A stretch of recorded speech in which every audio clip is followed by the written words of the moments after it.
Sumatin pong muli ang biyaya, awa, habag, pagpapala, katotohanan, pag-ibig mula kay Yahweh. Isang magandang araw po sa bawat isa. Ika-anim na po tayong serye ngayon sa The Assembly. Ang paksa po natin ngayon ay yung sa Gawa 20:28 na kalimitan po. Ito pong sitas na ito ay halos kilala, lalo pagdating dun sa salitang Church of God. Ang nakalagay po dyan sa The Scripture 2009 ay ganito po. Therefore take heed to yourselves and to all the flock among the set-apart Spirit has made you overseers to shepherd the assembly of Elohim, which He has purchased with His own blood. Marami po ang hindi sasang-ayon sa talatang ito, sapagkat lalabas po na yung Diyos ay may dugo. Wala po tayong magagawa. Ito po yung nakasaad.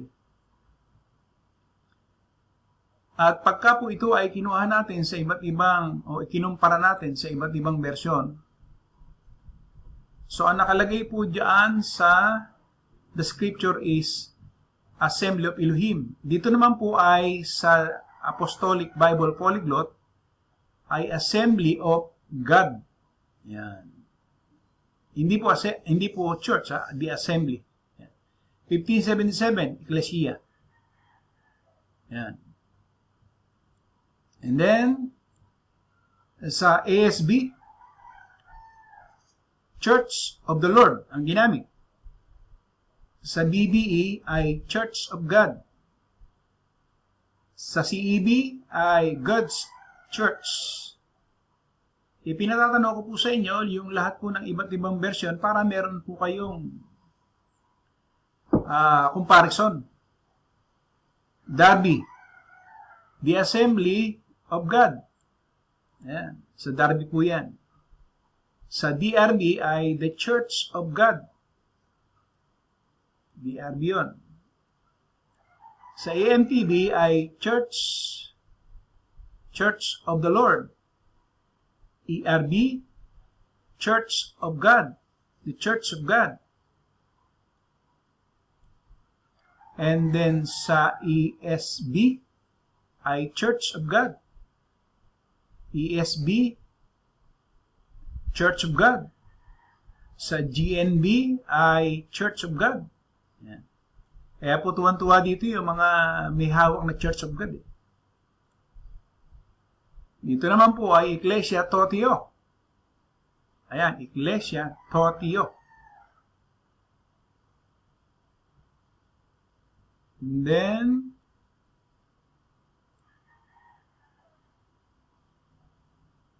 dito Ecclesia ayan Ecclesia to Kurios. Ang ginamit naman, Ecclesia to Kurios. Ayan Kurios. And then,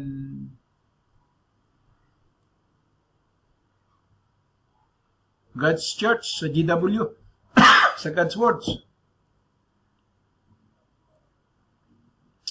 Sa ISB is God's Church, sa Jubilee, ay Congregation, sa Greek, Ecclesia, called out ones. Sa King James, a Church of God. King James na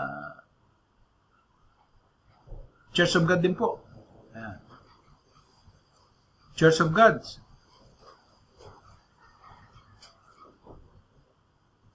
Church of God. Dito po sa LEB, a Church of God. LITB, Assembly of God. Ang ginamit. Modern King James, Church of God. Sa Mordok, Church of God. Sa RB, ay Church of God. Sa Tagalog, ay Iglesia ng Panginoon na binili ng kanyang sariling dugo. Pagka Iglesia ni Kristo, ang gagamit ito ay Iglesia ni Kristo na binili ng kanyang sariling dugo. No? Sa TLB ay Community of God ang ginamit. Sa the scripture ay the assembly of Elohim. WEB, assembly of the Lord, ang ginamit. Sa WEBA ay the assembly of the Lord. Sa Webster, Church of God. Weymouth, Church of God. Williams, Church of God. At sa YLT ay Assembly of God. Ngayon, ang tanong po dito, alin po ba rito ang tama? Puntahan po natin yung pong Greek na ginamit. Halimbawa po ang nakalagay po kasi rito ay Ecclesia, ayan, Ecclesia, Theos, ayan, Theos. So lalabas po kung Theos ay Assembly of YAHAWAH. Yan po ang magiging pronunciation po dyan. Assembly of YAHAWAH. Sa the Restored King James, ito po ang mababasa natin. Gawa 20:28. Take heed therefore unto yourselves into all the flock over the which the set apart Spirit had made you overseers, to feed the assembly of YAHAWAH, which he had purchased with his own blood. O, ito po yung tamang salin. Na po. The Restored King James. Yan po ang version na yan. The Restored King James. So, hindi ka mamali. Ngayon, bakit po ba namali ang napakaraming mga iglesia? Sapagkat ang tiningnan po nila dito ay yung salin ng King James 1611 na church. And then, ang Itagalog na salitang iglesia, which is hindi nabigyan ng pansin. Ano ba talaga yung salitang iglesia? So, nung hinanap natin po ito, yung salitang iglesia is Spanish word, na ang ibig sabihin sa Tagalog ay simbahan. So, hindi akma doon sa, pero mo, simbahan, binili ng kanyang sariling dugo. Sino ba ang binili ng kanyang sariling dugo? Yung bang simbahan? Yung bang bato, simento, buhangin, kahoy? Yung ba ang binili? Hindi po, yung mga tao na binili ng kanyang sariling dugo. Kaya dito, ang dapat talagang gamit dyan, ito, the Assembly of YAHAWAH. Or Congregation of YAHAWAH. Yan ang mga dapat. Hindi Church of God, hindi Iglesia ng Diyos, sapagkat ang salitang Iglesia ay Spanish word. Ito, ipakikita ko sa inyo yung malinaw yan. Spanish. Ano sabi sa Spanish? Iglesia. Iglesia. O pagdating doon sa English, Church. Anong meaning ko niyan sa Tagalog? Hindi ba simbahan? Pagka ito inilagay niyo doon sa Tagalog, in church, papatak yan, simbahan. Ano po? So, iglesia in Spanish is, ayan, iglesia. Sa English? Church. Church.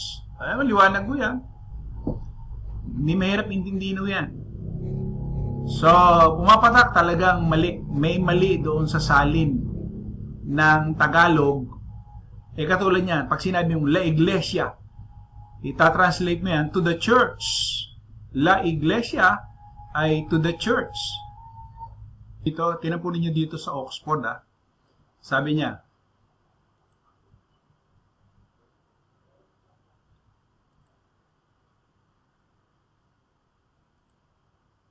Iglesia.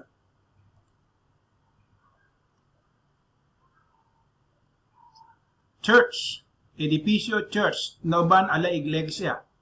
They don't go to church.